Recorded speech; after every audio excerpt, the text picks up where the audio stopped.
You're listening to Art Affairs, episode 57. Today I'll be talking to Yoskay Yamamoto.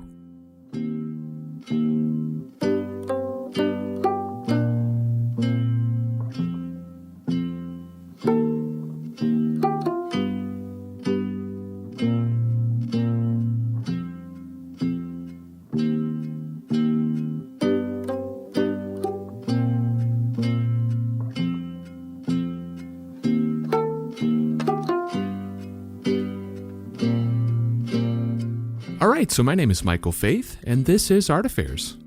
Art Affairs is my attempt at shining a spotlight on the many wonderful people that make up this amazing art community, featuring conversations with artists, gallerists, curators, telling their stories. You can dig through previous episodes, complete with show notes, at artaffairs.podcast.com, but the best way to stay plugged in is to subscribe on your favorite podcast platform. And if you're really enjoying the show and want to help support what I'm doing here in an even bigger way, check out the Art Affairs Patreon. Not only does it give you an opportunity to help keep the show going, but there are several community-oriented benefits as well, like getting early access to episodes and suggesting questions for upcoming guests. You can find all the information about that at patreon.com/artaffairs. You can also connect with the show on Instagram and Facebook at Art Affairs Podcast. All right, so today's guest is artist Yoskay Yamamoto. I've been a big fan of Yoskay's work for years now, so I was super stoked that he agreed to come on and chat with me. We had such a great conversation. We talked about Yoskay's early life growing up in a small coastal city in Japan and eventually making his way to the States as a teenager, his transition from graphic design into fine art, the super busy year he has in store for 2022, and so much more. So I hope you enjoy my conversation with Yoskay Yamamoto.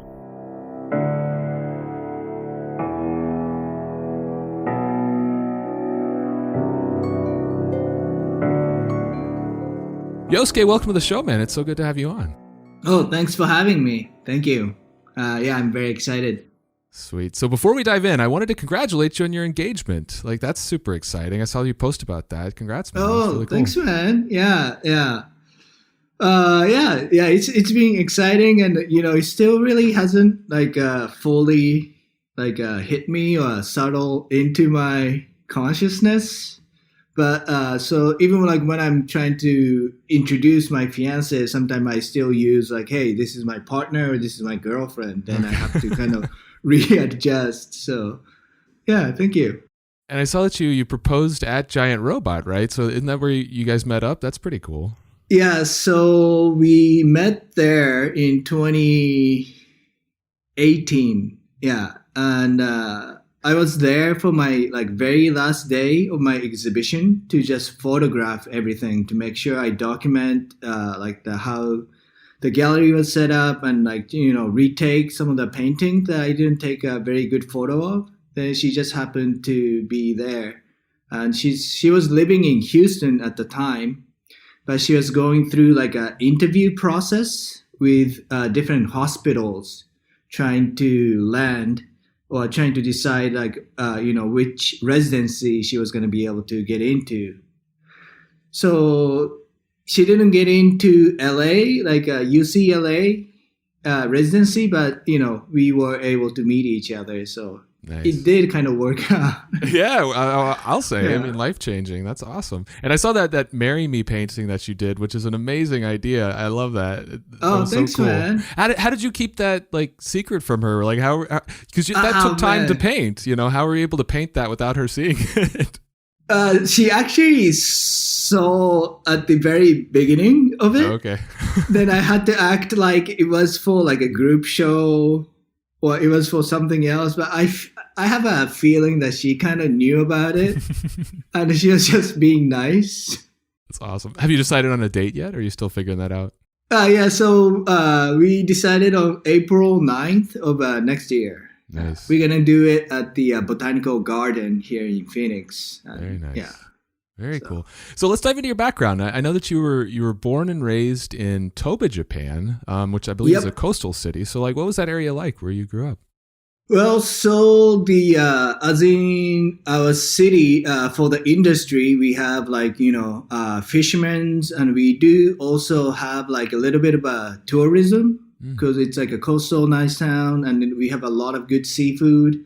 So people, used to come quite a lot for like a tourism, but but the city itself is having a difficult time competing with like other city to be able to be still attractive enough to gather like tourists.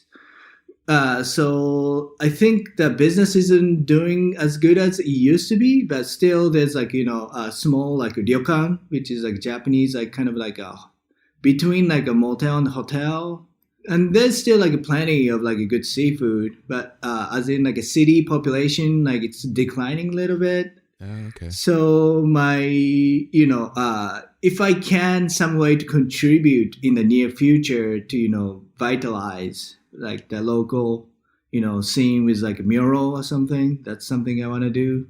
But as in like the city, it's kind of quiet, very slow, like everybody kind of knows each other type of city. And I think right now, I think it's around 20,000 or 21,000. Mm.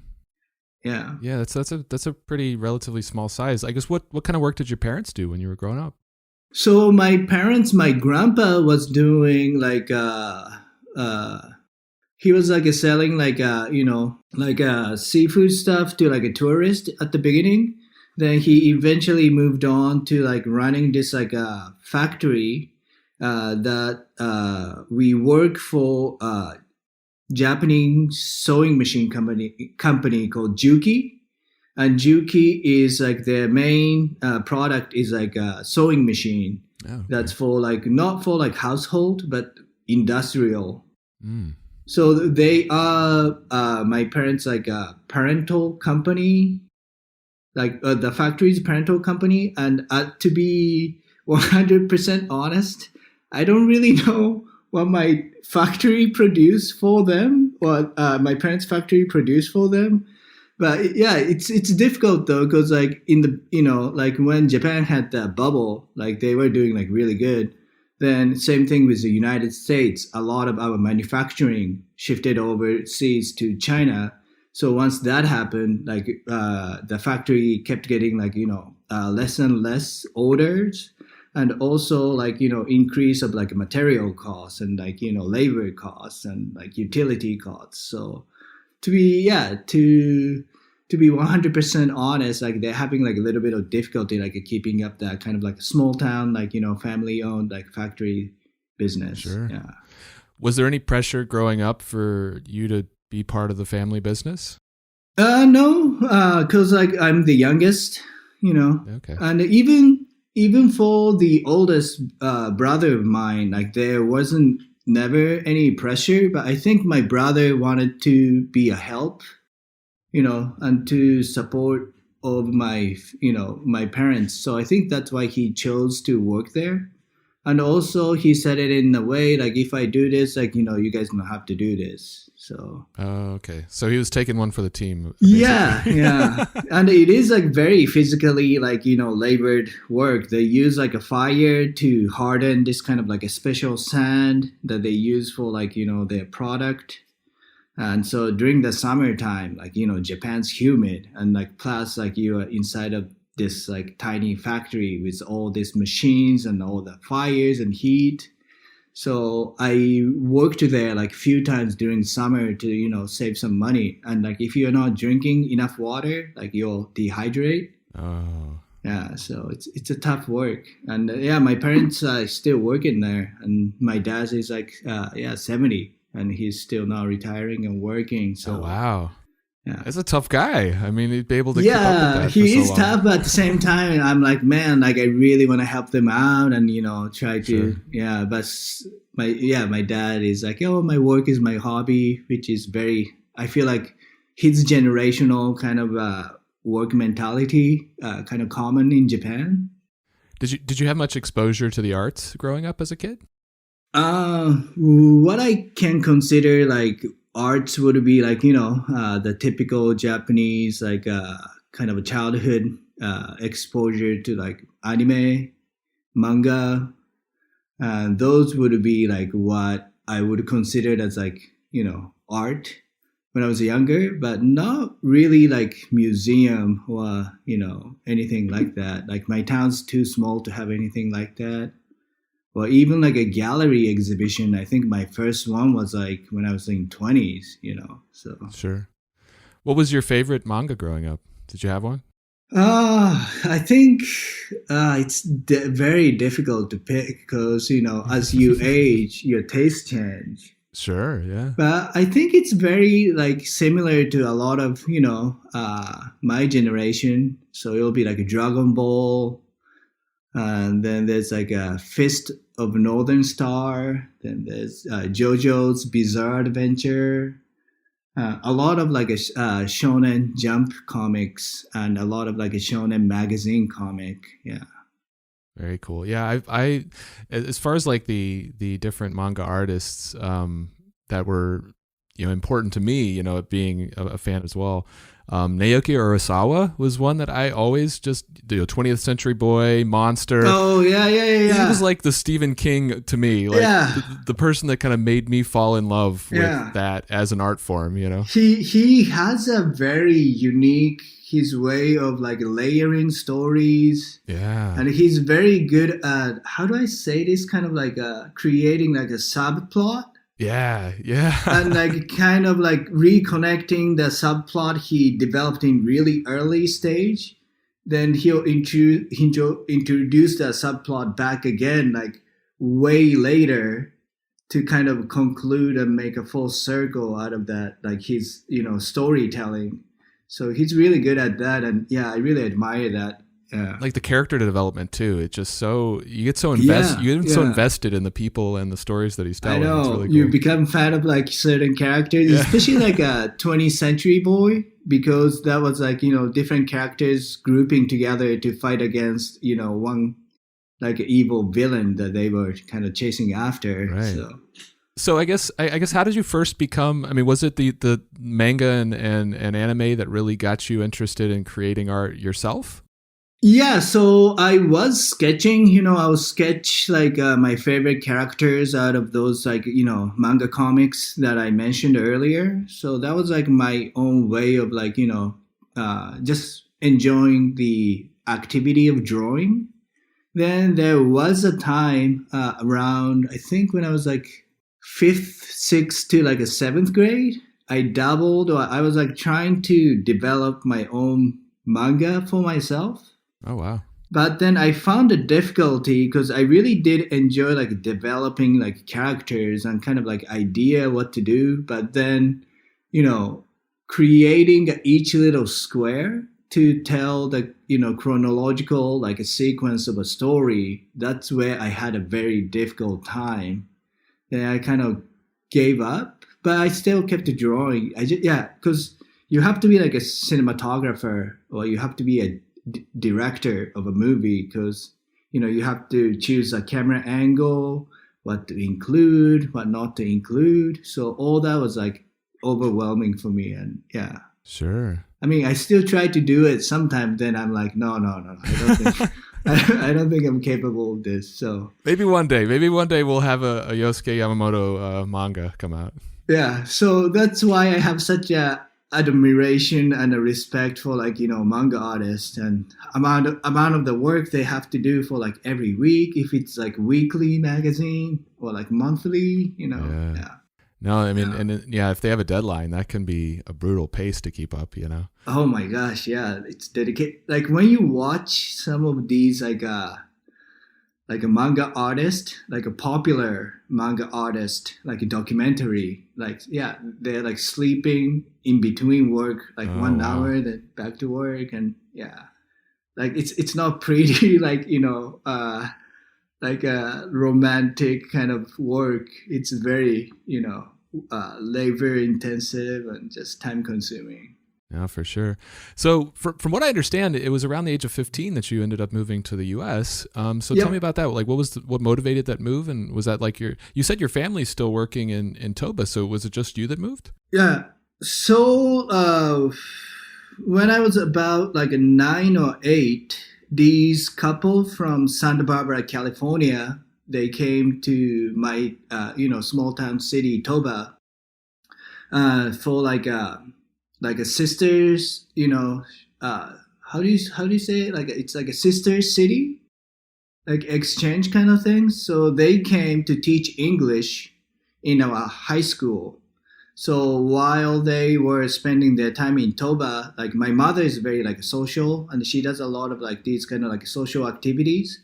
So she met them through like one of the event they had in like my neighborhood.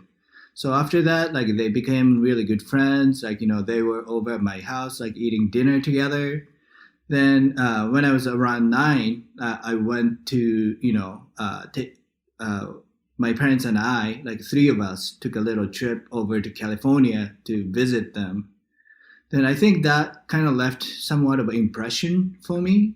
Then right around the age of 15, like I wasn't really happy living in Toba. Like I wasn't getting along with like my friends much. Like it was like I think around that age it becomes kind of hard to keep some of your friends or like creating a new friend. And I had a really difficult time like socially at school. Then also like seeing like two of my brothers kind of go through like Japanese high school life and stuff like that. Then I guess was seeking like a new change or like a new chapter in my life to have like change of environment. And I think that's what motivated me to wanting to start something new. So I was like, hey, my mom knows these folks in California, maybe I can study over there. So yeah, that was kind of my intention, I think. That's awesome. I mean, it's cool that you made that recognition. Like that's a pretty big and important decision that you came to at 15, like that, Yeah, but I think young. It's like, like when you're young, like you don't really think overall picture. You just cling on to that one romantic idea or like, one adventurous kind of idea. So it's one of those things like once you get there, like I'm like, oh, what did I get myself into? Yeah, this is like so much more than like I feel like I can handle. Right. But then you just, go through like a day to day and like, you make like small adjustments and yeah. So I guess what was that transition like for you? Was it difficult just completely picking your whole life up and moving it to a different country with a different culture that you got used to, all of that stuff? Yeah, it was like very complex in many ways because like one thing, like language is completely different. And at that point, what I understood is things I learned in Japanese junior high school as English wasn't, it was more for like grammatic, writing, reading. So it wasn't very much of a communication skill that they taught us. So I understood like if I read like simple sentence, but if I were to try to pronounce it or if I try to have, normal conversation, then I was like, oh my God, this is like so different. Like, and some of like Japanese English we learned in junior high, I learned after it's British. Okay. Like a little bit. So in Japan, like my generation, we learned like if you meet somebody for like a new person, you go like, how do you do? Or like, and if you can't understand them, you're supposed to say like, pardon me, Okay. Yeah. But that's not American. So like when American kids came up to me and they're like, hey, what's up? I'm like, what? I didn't learn this. Like, how am I supposed to, react to what's up? So that took me like a long time. I was like, to be able to say like, hey, nothing, it's like a simple saying or like, hey, I'm good. Like formal language, formal communication versus slang, Yeah. So different. What's up was like first thing I was like, I don't know what that means. Like, why are you saying this to me? Like, yeah. So stuff like that. It was difficult. And it's, it's just like different country, different daily habits, customs, stuff like that is difficult. And also like socializing. Like I was very shy. And like I said, I had a really difficult, like a social life around like my junior high school. So like trying to make a connection with like brand new type of people was kind of difficult. But luckily there was like, I wanted to get into skateboarding. So like, nice, activity like that. Or like, there was a kid in school that was heavily into graffiti. So looking at him and showing his work and trying to sketch what he was sketching, then doing my own thing was kind of those are the kind of little bit of a bridge I was able to build to the kid, my friends back then.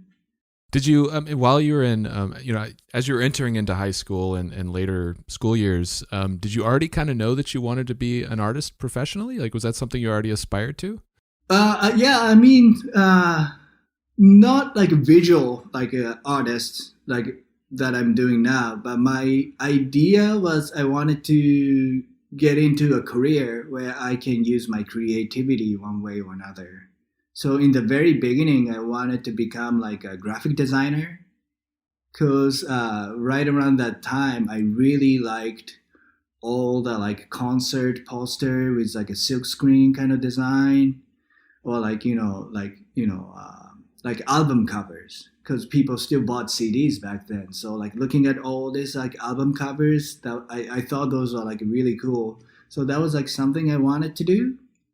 Then it's kind of like a similar to like me moving here. Like it does sound like romantic and an awesome job, but once you get in and really learn, like there's like so much part of graphic design that I really didn't like doing like a packaging design, like that didn't interest me, or like I don't know. So graphic design was like something I wanted to do, but in the end, it really wasn't. Yeah, because you had started. I mean, after high school, you went to, I think, Santa Barbara Community College, right? And that was you were studying graphic design at that point. So was it towards the end of your time at Santa Barbara that you decided, hey, this might not be for me? I think that was it, because there was like a time in high school, like I got way more into like skateboarding, so I wasn't really sketching for like a few years. Then when I got to community college and started studying graphic design, art classes were like part of the requirements. So as I was taking those and I started sketching in my sketchbook again, then it became really, really fun. So yeah, through that, like I actually started to make like sketchbooks, then paintings. Then graphic design was kind of like, oh, so it's something I'm gonna graduate with, because I felt like I needed a degree. So even though I was like finishing up graphic design, I knew I enjoyed like a painting more than sitting in front of a computer and trying to figure out which font is best, or kerning, or like those very graphic design kind of things. Yeah, no doubt. So I know that in 2004 you had an internship at Shorty's Skateboard, which now that I know that you were skateboarding, that makes a lot more sense, because I was going to ask you, how did you end up at a skateboard shop? But from what I understand, that ended up leading to you showing for the first time. So kind of walk me through that. Oh, wow. Like, I guess first of all, like, what were you doing for Shorty's Skateboard, and then how did that ultimately give you the opportunity to show your artwork?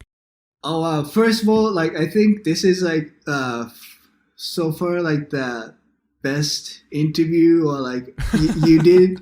I like when the people read whatever that's available and do this, rather than hey, and I feel like I'm answering like same question over and over again. So thank you for spending your time and reading up on my past interviews. So during the graphic design program, my professor gave me a list of companies to intern for, like, because one semester of internship was required for me to get AA degree. Without that, like I wasn't able to graduate graphic design program. But Shorty's Skateboard wasn't on there, and all these other graphic companies are like like things I mentioned, like they do like a t-shirt designs, or they do like a packaging design, like promotional thing, brochures, catalogs. And I was like, oh man, I really don't want to spend like 3-4 months like doing those. Then I was like, oh, I know Shorty's, like that's in Santa Barbara, and that's like something I would love to do. So even though it wasn't on the list, I convinced my professor, saying like, hey, this is a local company. They do a lot of graphics. This is like something way more to my interest than other ones. And she said, as long as you call them and they said it's okay, so I had to make a lot of phone calls. Then luckily, the art director Billy Baker was nice enough to call me back and ask me about my internship, and he said it's okay. So yeah, that's how I got in, and yeah. And so how did that end up leading to you showing your artwork for the first time? Oh, that's right. So the art department had 5 guys total. Then one of the in-house graphic designer was David Flores, and him and his cousin Noe ran this tiny little boutique in Santa Barbara. Not when I think about it now, it was like way ahead of time of all these like fancy like curated boutiques nowadays. But they had like like Kubricks by Cause, and like Cause they might have magazines, but do you know like Cause made this like a bus stop figure, like this tiny like a figurine with like a bus stop kind of like I don't a think I've seen diorama. that. No. Okay, No. so they carry those, and I actually bought one from them, and they had like T-shirts like from like artists.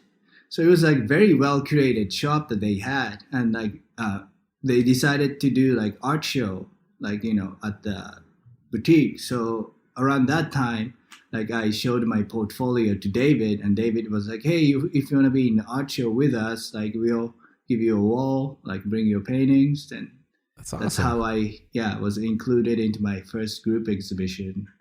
That's very cool. So I mean, you must have been, while you were in school and in this internship, you must have been working on your art all along the way, I guess, developing your style. So like, how did you, not having any kind of formal education in that part of, your art practice, how did you develop your style and kind of develop your painting techniques?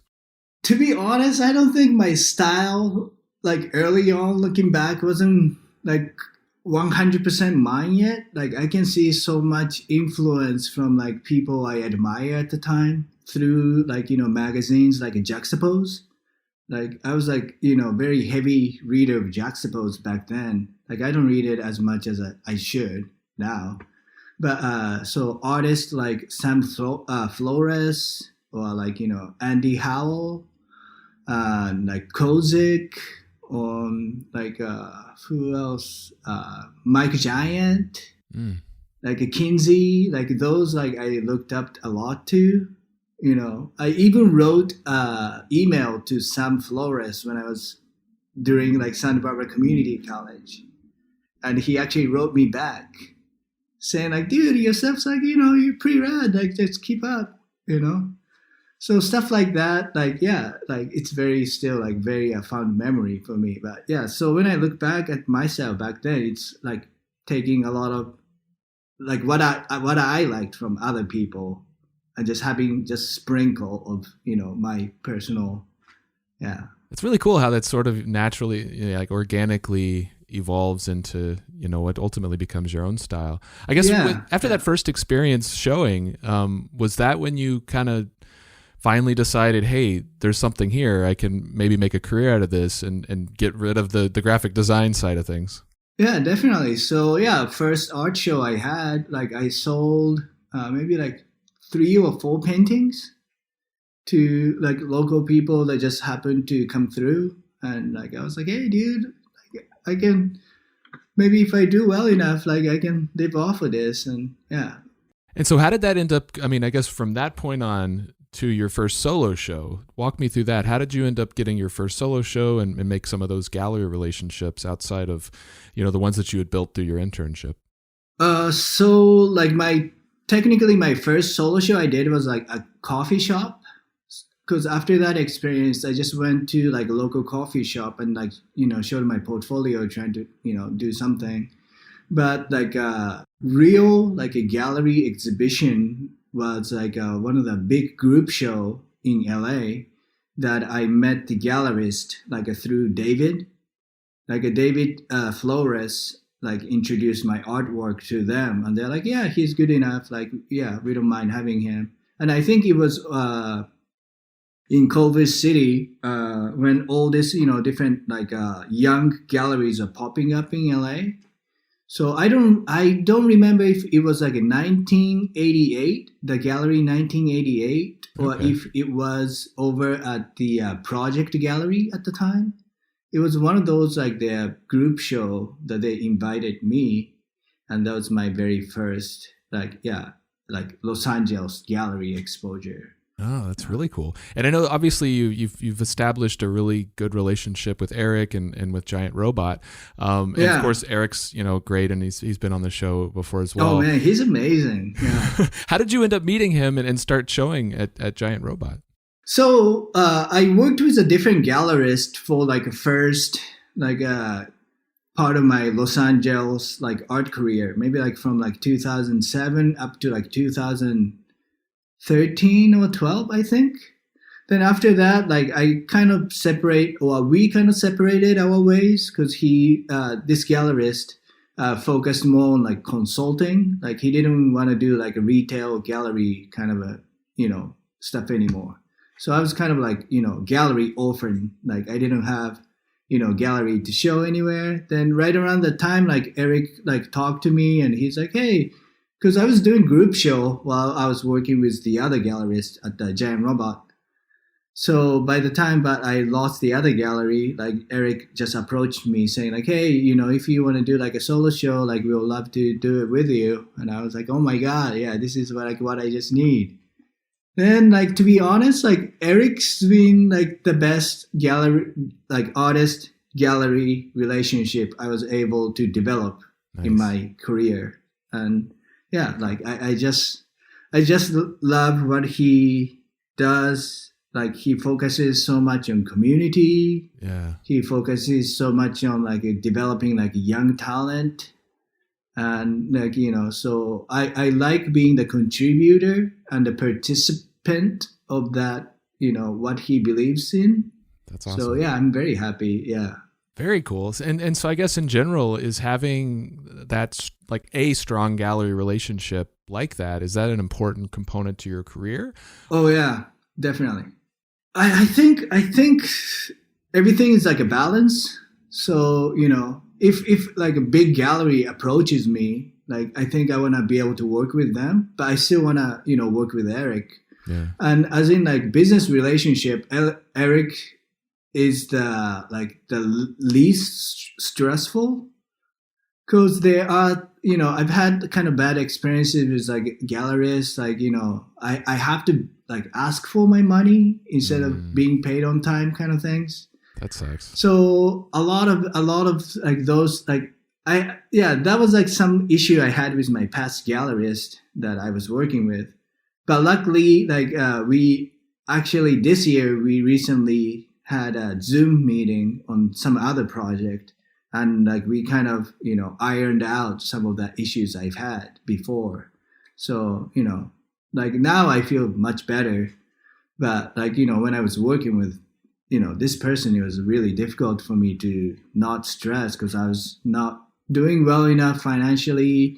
And plus that money I was supposed to have in my bank wasn't in my bank. And, but now I understand like the difficulty this person also had carrying big overhead and, everything. And so, but yeah, man, relationship with gallerists is really, important. And it's kind of like, I don't know, it took me like good 5-6 years to find a good one. So hang on to it. Yeah, definitely, man. Yeah, but I do really enjoy working with Eric. Yeah, he's great. Awesome. So let's talk about your individual, your artwork specifically. And you mentioned earlier this kind of evolution of your style, or the fact that your early work looked very different from what you're making today, and you were pulling from a lot of different places to kind of build this style that was a combination of all these different inspirations. Was that change in your style like gradual? Was that something that was just kind of organic over time, or was it more of a conscious, like intentional effort where you sat down and was like, oh, I want to go in a different direction? I think it's both conscious and like organic, because even though there's like a certain like visual look that I want to kind of approach or I want to include into my work, sometimes it's outside of my skill or my personality. Like I want to loosen up. I want to do like more abstract stuff. Like, but my personality tells me to make everything neat and tight. So stuff like that, it's kind of difficult. But as in like a visual motif, like I think with like, like your music taste, film taste, or like food taste, I think everything kind of evolves as you grow up.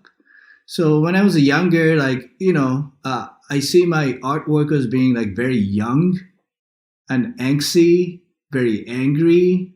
There was like far more violence or like kind of like very aggressive image that was carried with my younger kind of images. But as I got older, I think like, like people's personality, like edges get rounded out a little bit. Then like my influence changed because like one thing I was heavily into was like very traditional Japanese imageries, including from like, like ukiyo-e kind of time to like Japanese mythology.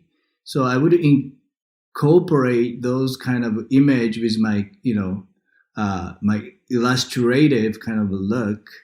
Then for me, that ended up kind of getting old. Or like I kind of grew out of it because I don't know, like I didn't have to like bring out so much Japaneseness to tell everybody I'm Japanese. Like I think what I do and what I've influenced in the past was enough Japaneseness that I carried naturally. And I didn't feel like I needed heavily to depend on that by applying like Japanese traditional image. So gradually, like my image just started becoming like the things I enjoy drawing rather than things I felt like I should incorporate. Okay, that makes sense. Yeah. And I guess, you mentioned some of the visual motifs, and there are several kind of common, there's a handful of common like motifs and thematics that I see a lot in your work. And so I wanted to talk to you a little bit about, a few of those and the stories behind them and kind of what they mean to you. One of the first ones that I personally noticed and caught my eye was the partially submerged heads, which you've used a lot throughout your career. Yeah. That was one of the first one that caught my eye. So I guess what is the origin of that motif, and what does that mean to you, and like where did that come from? Well, I think originally, I think it might have came out of a like sculpture.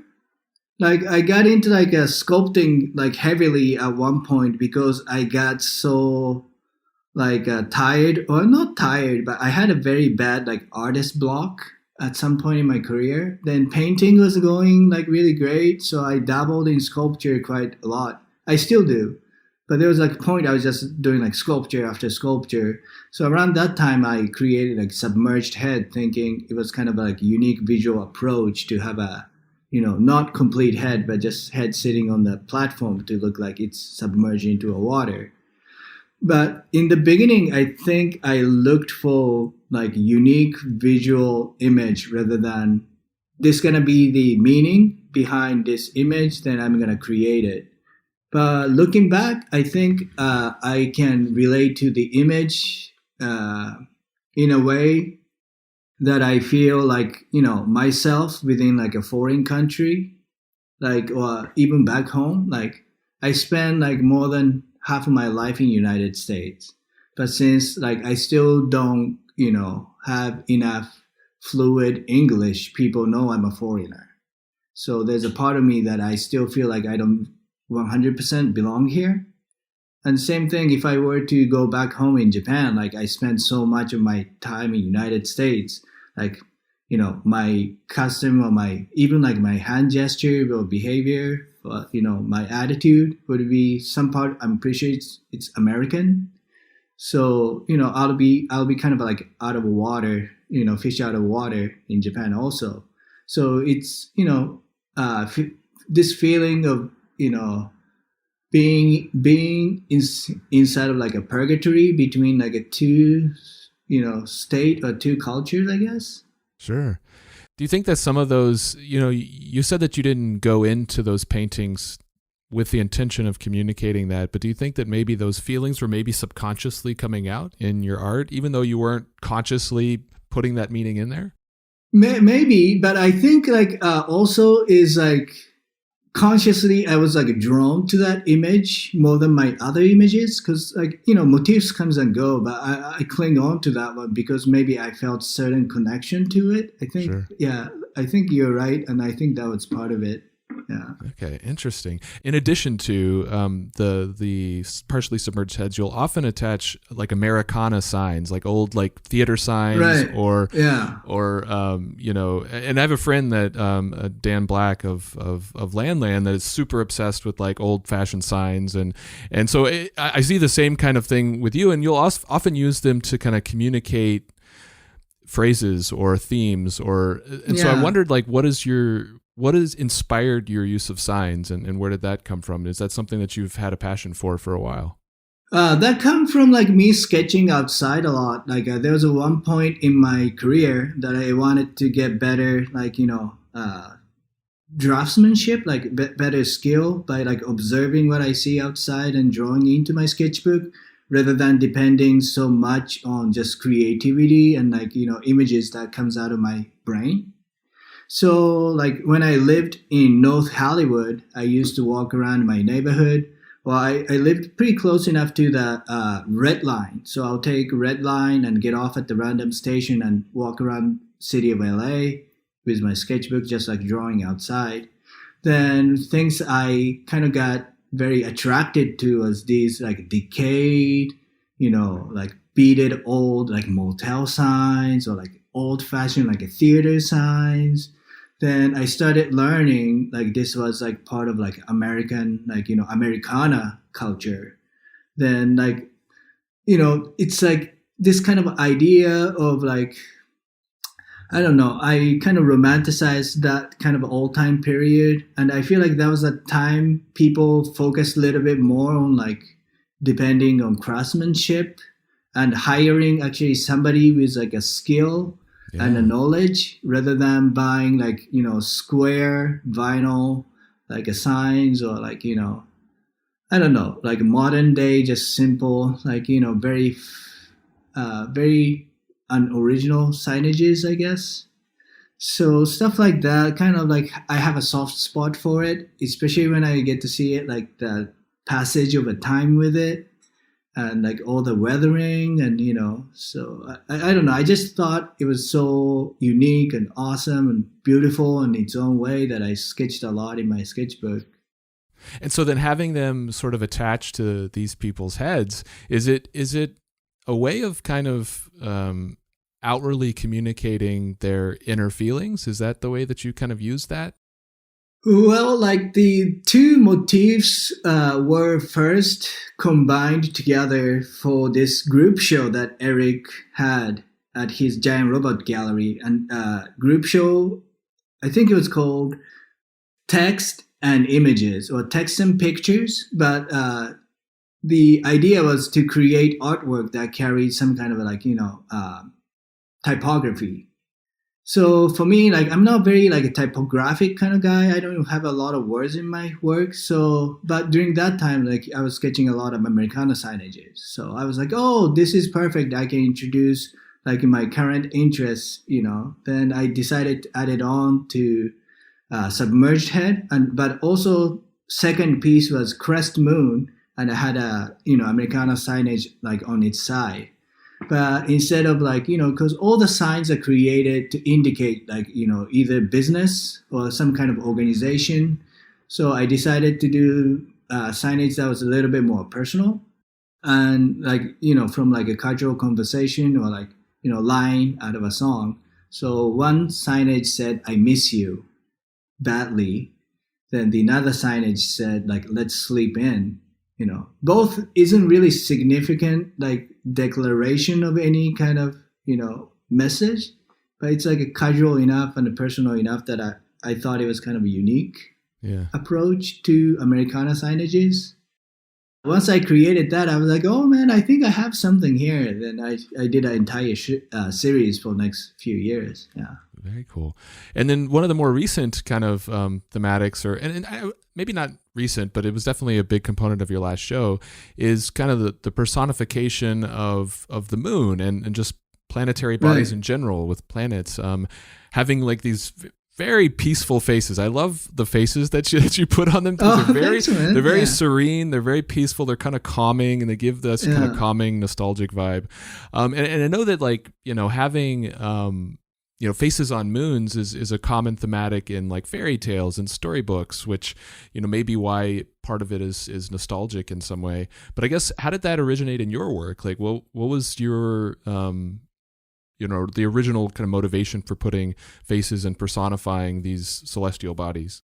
I think the idea of like anthropomorphic, like a type of artwork, comes from like all the influence of like just cartoons and manga comics and animation in general. Like Disney had faces on everything for such a long time, and same goes to like any kind of like a Japanese manga, Japanese anime. So I think that's so putting faces on like things are very natural for me because I grew up seeing those kind of images. But I think like I'm just putting faces on like things I like to draw. And for the moon, like I do have like a personal attachment to it because at one point when I was like a little kid, I thought everybody had their own moon that's looking over you. Because I remember driving from my grandparents' house to our home back in Toba and sitting of like back seat and looking outside through like a rear view mirror. Then I noticed there was like a bright moon, like, in the sky that kept following us. Then every time I look up, it's still there, like following me. So I really thought that was like, hey, that guy's just out there, like looking out for me, kind of. But, later on, like you learn that's not the case.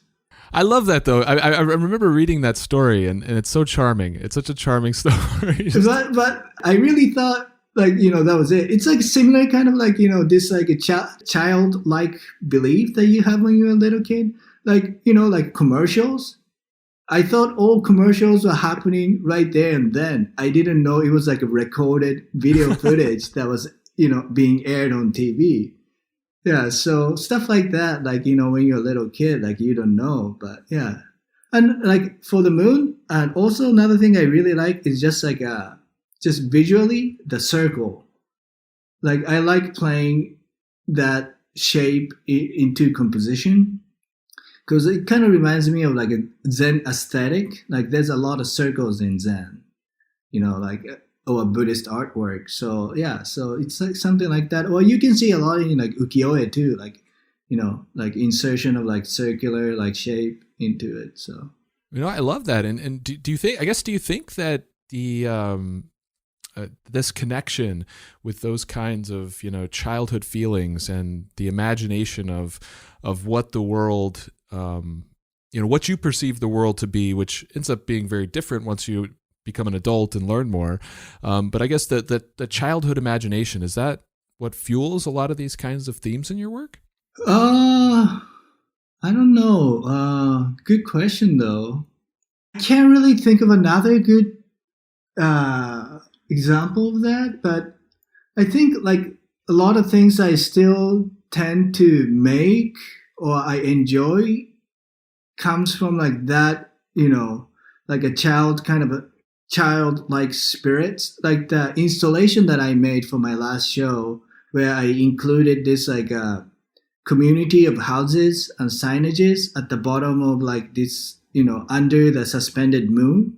Beautiful. I love that. Oh, thank you, man. So, my idea was to repurpose like leftover materials to create installation, but when I was finished and I looked it over, like I was like, oh, this is just like Legos, And I used to play Legos, and like one thing I really enjoyed about Lego is like miniaturization of like your own world, right?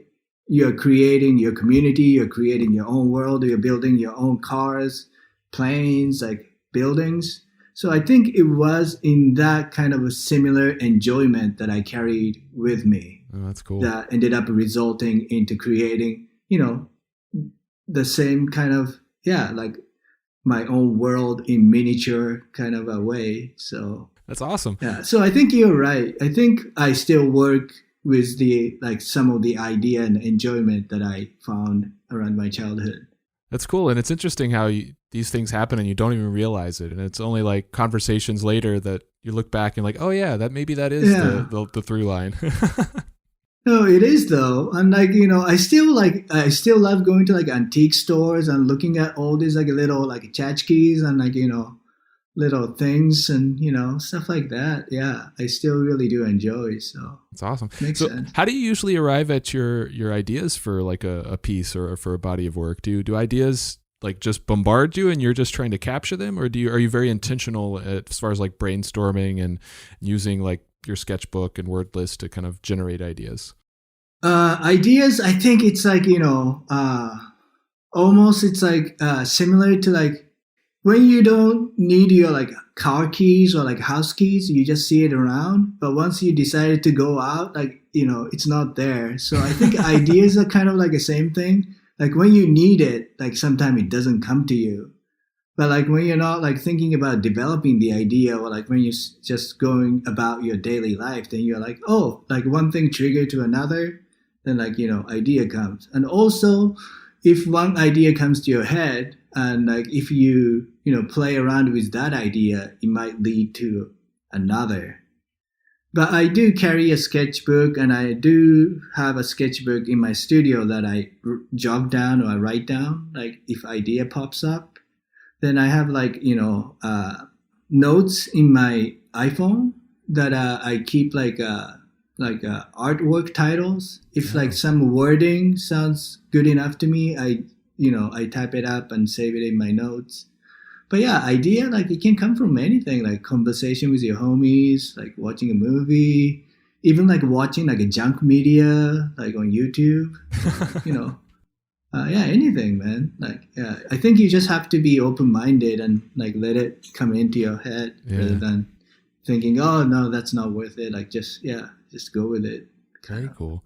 So once you do have a solid idea for a piece, like how do you tend to approach developing the composition? Do you start with like a pencil drawing and move on to painting? Yeah.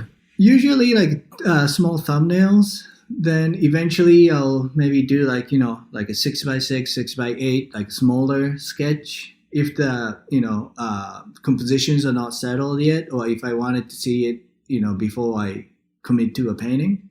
But then sometimes I just go straight to a canvas and create painting without really thinking much. So okay, yeah, it's very case by case, I guess. Okay, very cool. And your primary paint of choice is acrylic. I guess what do you like about acrylic as a medium opposed to like oil or gouache? I think I like the forgiveness the most. Like, and it's very easy to work with. Like watercolor, it's very unforgiving. Like, like once you lay it out, that's it. You can't really paint it over. And the oil is like, I don't know. My personality is kind of like lazy. So I think to me still sounds and looks like a lot of work that's involved. There's like spirits and like cleaning up. And are there any mediums that you'd like to explore someday that maybe you haven't had an opportunity? Yes, ceramic. I would love to do ceramic in the future. Yeah. Very cool. But you have done quite a bit of, mentioned earlier your sculpted work, and I think you even had, at least one like full sculpture, show of just completely of sculptures. Yeah. So I guess like how did you first get into making 3-dimensional work, and how did that become a part of your art practice? Oh, so that comes from my very, very good friend, and like I consider this person as like my big brother. This guy Yoskay. He lives up in Portland, but I met him when he was in Santa Barbara, and like he was actually my very first collector. He was like the first one to buy painting from that art show we talked about earlier in the podcast. But then like after he bought my painting, like he introduced me and he's like, hey, like I design shoes for like this company, but on side, like I do artwork too. Then after that, like I met him. I think I met him at the house party that was in Santa Barbara, and he was like painting during this party as, kind of a visual entertainment aspect of the party, I guess. So he was like, hey, Yoskay, like, you want to join me? And I was like, yeah, John, thank you. And he was like, no, Joe. I was like, oh, sorry, Joe. Yeah, let's do it. So after that, we developed a friendship. We had like 2 art shows together. Nice. Then he does a lot of like this kind of recycled material plus like a clay sculpting. So one day he was like, "Hey, Yosuke, you should try sculpting too." And he handed me a bag of clay. And after that, like I was like, "Oh, this is a lot of fun." Then yeah. So still this day, like a lot of my sculptural approach is like in line with like what he does. Like I go to flea market, buy like things, or I go to thrift store and I find things I can include into my sculpture. Well, and I guess how did that eventually, you're doing sculpture. How did that eventually become all the really great installation work that you've done? You often will have installation pieces. You mentioned the big one that you did in your last show, A Giant Robot. When did that start becoming a thing? Because I really love how you've kind of pair your painted work with your installations now. Yeah, so installation work came about around like 2011 or something. But I have seen like a lot of like really cool installation like when I go to like galleries. Like there's an artist named Eric Otto, Otto, and he does like amazing installations, and he's been doing it for such a long time. And I think when I went to a shooting gallery in San Francisco one year, he had this installation that he built up. And like, I remember seeing like, being really amazed by it. And also another artist, David Chong Lee. He's amazing. Like I love his installations. And some of his installations are color themed.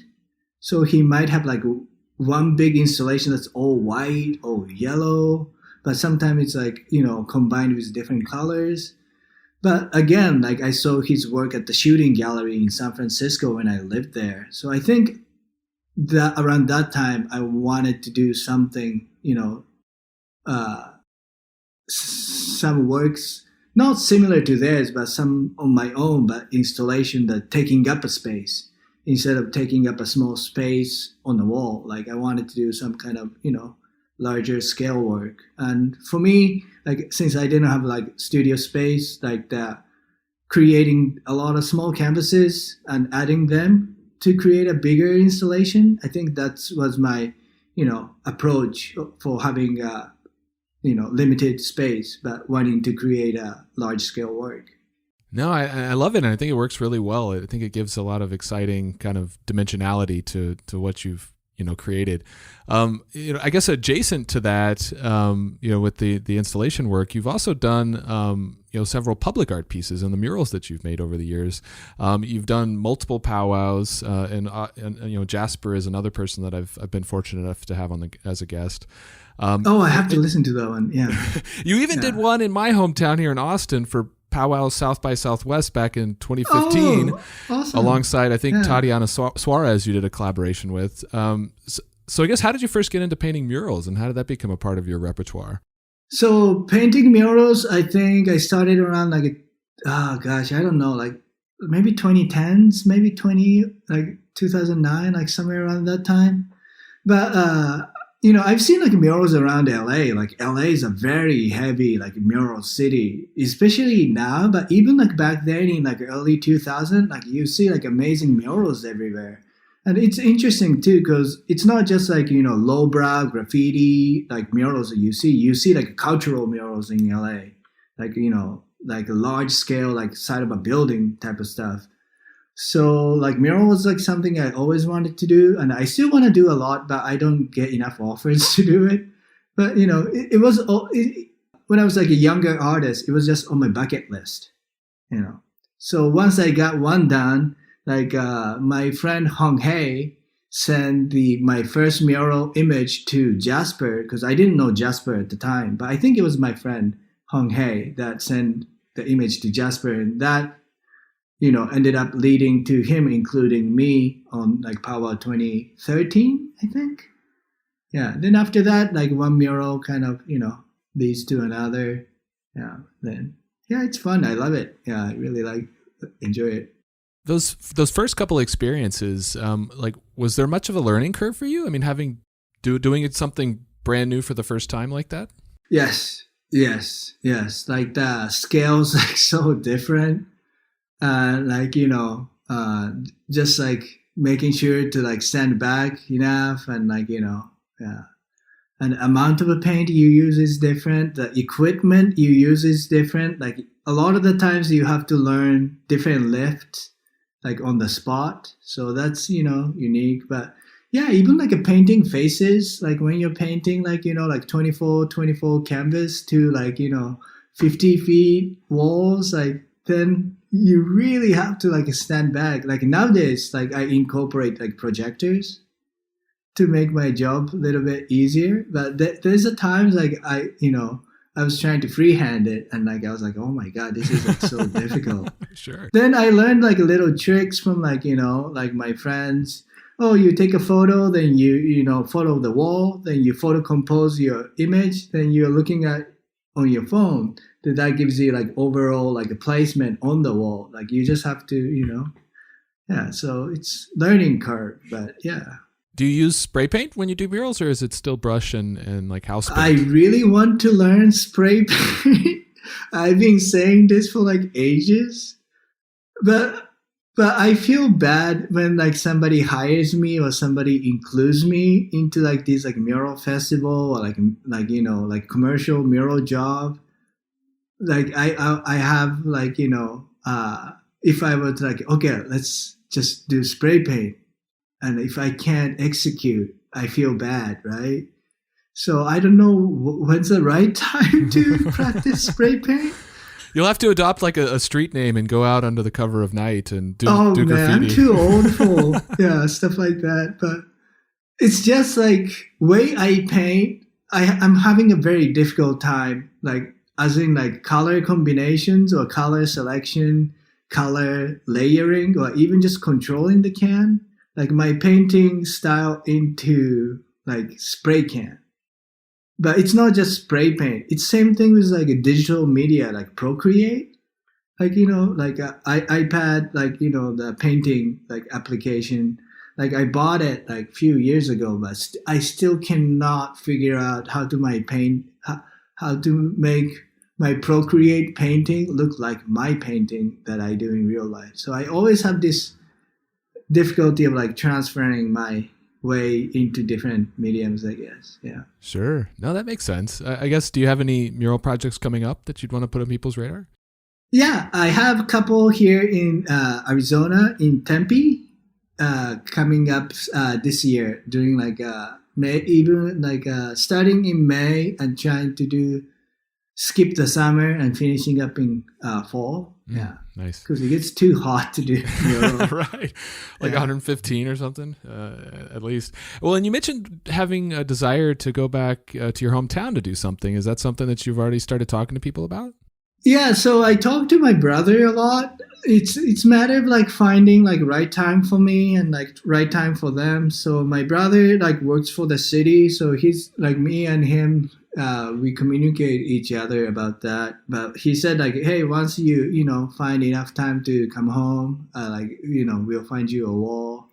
And also like he knows this cafe in Toba. So like we do like art show there like every once in a while. So like I'm trying to show my presence one way or another in my hometown. But yeah. Awesome. Being so far away, it's not always easy to do. Yeah. Sure. And especially with pandemic times, it's hard to travel and stuff.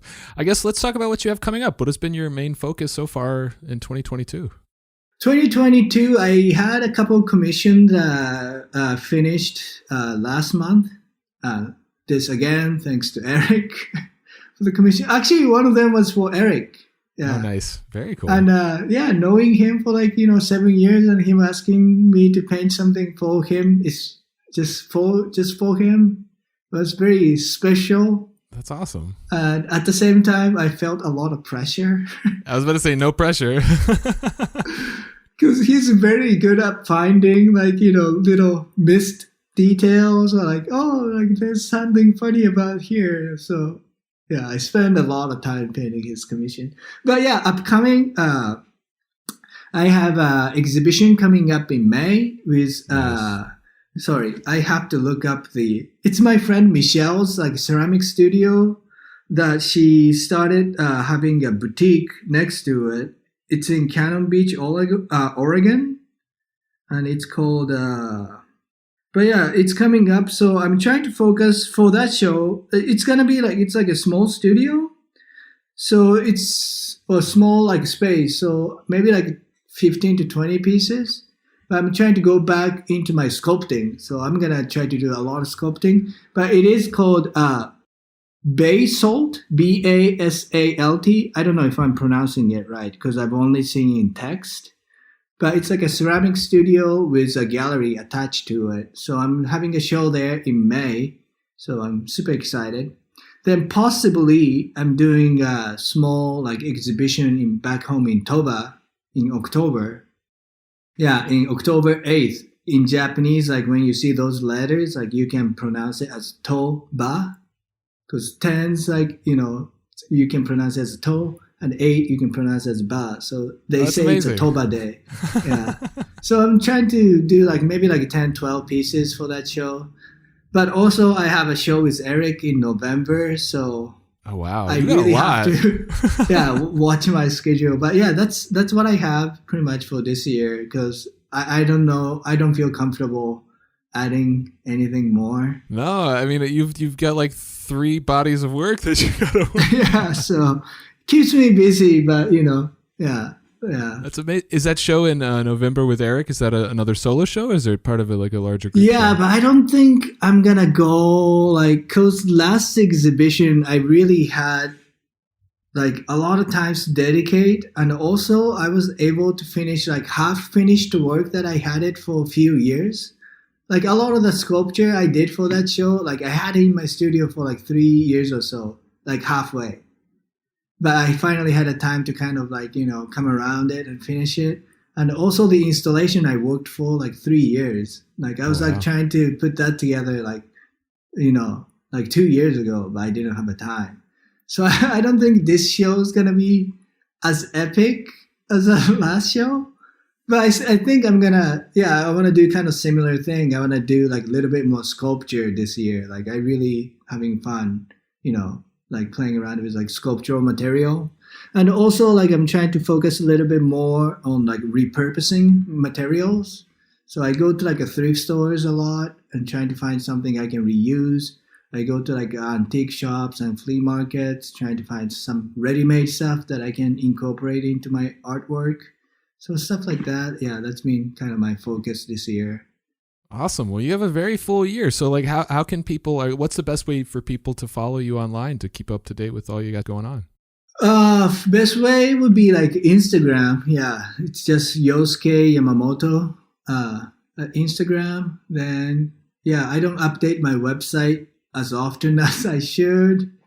And I use Facebook, but I don't read all the message on Facebook. But yeah, so I guess Instagram. Like somebody set me up, like set Twitter account for me because she said she has a difficult time like retweeting my Instagram post to her post or whatever. So she signed me up, but I never tweet. Like I just don't have the habit of tweeting. So Instagram is the best way for people to reach me. Awesome. Very cool. So last question, and this is something that I like to ask everybody. Who is one artist that you'd like to see me have on the show? Oh my God. Oh, wow. Yeah, that's right. Yeah, that's right. I don't know. Oh my God. I can think of a lot of artists that I really like. Just one? I mean, that's the question, but a lot of people have violated that constraint. So it's difficult. Have you interviewed Andrew Ham? No, I haven't. No, I would love to have him on. Yeah, he would be a great one. And also, is it okay if I mention a couple more? Sure. Yeah. Okay. Yeah. Rob Sato. Okay, nice. He's another favorite of mine. Or Edwin Ushiro would be great. Like, I don't know. Yeah, a lot of the artists, I feel like I'm just naming artists that I know from Eric's gallery. No, I think I follow all 3 of them. I'm definitely familiar with their work. So great suggestions. What about if I can name few female artists? Sure. Like Audrey Kawasaki. I know she barely does any kind of like these kind of interviews because she's very shy, or she's very, I love her work. private. She's amazing. Yeah, she's amazing. Yeah, and she's been like such a good friend of mine, and Nice. and actually all this like engagement like a plan. I was like actually talking her to nice. advise me on. So That's awesome. yeah, and another person I can think is like Ako Katsera. Oh, okay. She is a wife of Rob, and she does amazing ceramics. Yeah, but sorry, I'm giving you like tons of names, but yeah, I don't know. I guess that's people I can think off the top of my head. Awesome. Very cool. Well, Yoskay, thank you so much for doing the show, man. This has really been a lot of fun. It's great to get to know more about you. Thank you for having me. And sorry about all the little glitches we had earlier. Oh, no worries. We got it worked out and we had a great conversation, so I really appreciate it. Awesome. Thank you, man. Yeah, it's been great.